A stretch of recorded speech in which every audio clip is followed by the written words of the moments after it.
Hey friends, hope I find you well this cold Sunday morning. I just wanted to show you this Hoover Compact that I bought off eBay. I got it, it arrived this week actually. It was one of those ones where you're on your phone and you're flicking through eBay and everything, and you're looking, oh, got that one, seen that one, own that one, and then suddenly this compact appeared, and I thought, oh, hello, that's interesting, because I have never seen this style of Hoover Compact before.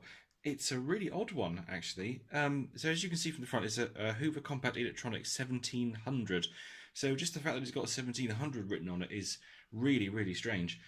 That's obviously not the motor wattage. Can you imagine a 1700 watt compact? I think it would melt in about 3 seconds. But it's the fact that it's an electronic 1700 in a burgundy colour in a Mark 1 shape that's got this style panel on it. So the most common Hoover Compact electronic, the early one, was this shape and style, but it had a bar here. So you had the flex winder.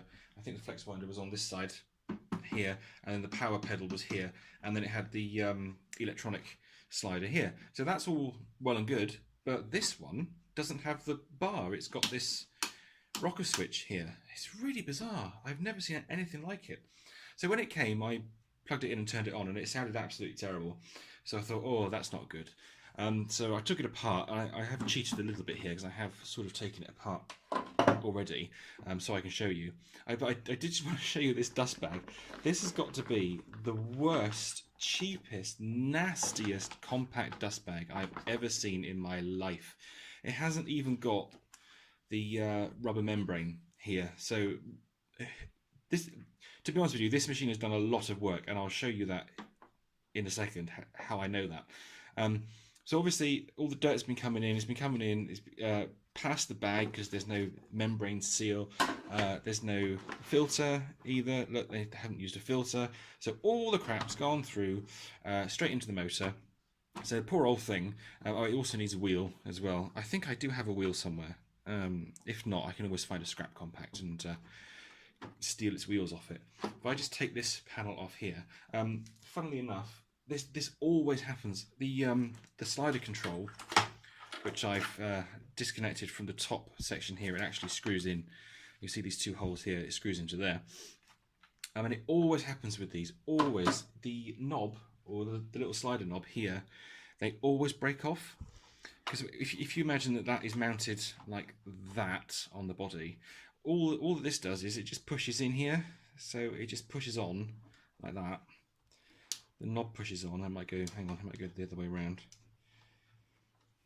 Well, either way, like that. So these sliders get really, really stiff over time, and obviously when the person's using them, they try and push this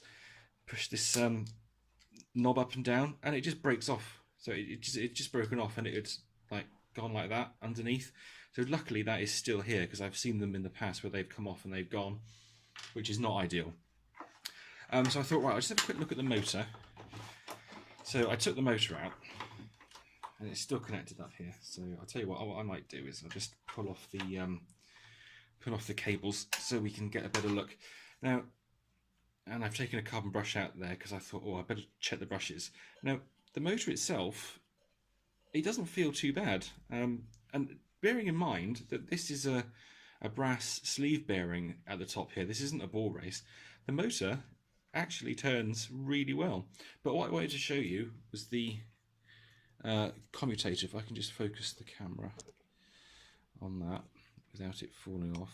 My fingers are dirty. There we go. So you can see the commutator there. Look at the state of it. It's absolutely filthy.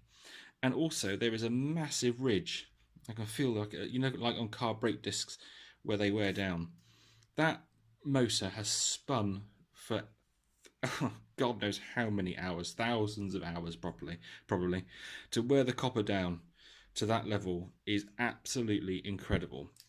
Now, having said that, it did sort of run. It tried. So even though it looks awful, I think I might actually be able to save it. which is pretty cool, considering the fact that the bearings are fine. But anyway, I will give that a go. But what I need to do is I need to order some carbon brushes for it, as this one is really low. But you should see the one that came out of it. So that's the carbon brush that came out of that open side there. Yeah, I think we can pretty much say that that is absolutely knackered. It is frankly a miracle that the motor ran at all. You see the core of the brush just there. So that's the little metal bit, the metal core. So that was obviously been rubbing against the commutator, which doesn't do it much good. But yeah, so yeah, we need some new brushes. But the other thing I really wanted to show you about this cleaner, and obviously I'm sorry that we can't see it actually running today at all, because it definitely needs some work, was the date on it. So the date itself is really strange. This style compact is the Mark I, which ran from 1982 to 1985, and then the more square-shaped version came in, the Compact Mark II. So you would think to yourself, oh well, this is probably a 1985 machine. But if you turn it over and have a look at the serial number, amazingly, I bring that up so you can see it. There we go.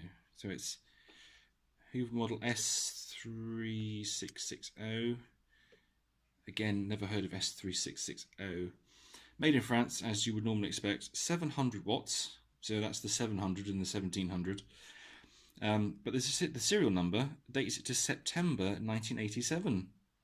So this is a Mark I compact from 1987. Oh god, it is absolutely bizarre. It is very strange. So I am really glad that I bought it, because it's a very, very rare cleaner. It needs a fair bit of work to get it back up and running again, but that's not a problem. I can do that. That's cool. So yeah, so I just thought I'd make this little video and show you this very rare compact. So stay tuned. Hopefully at some point we will get it going and we'll see it in action. Until then, take care. Bye-bye.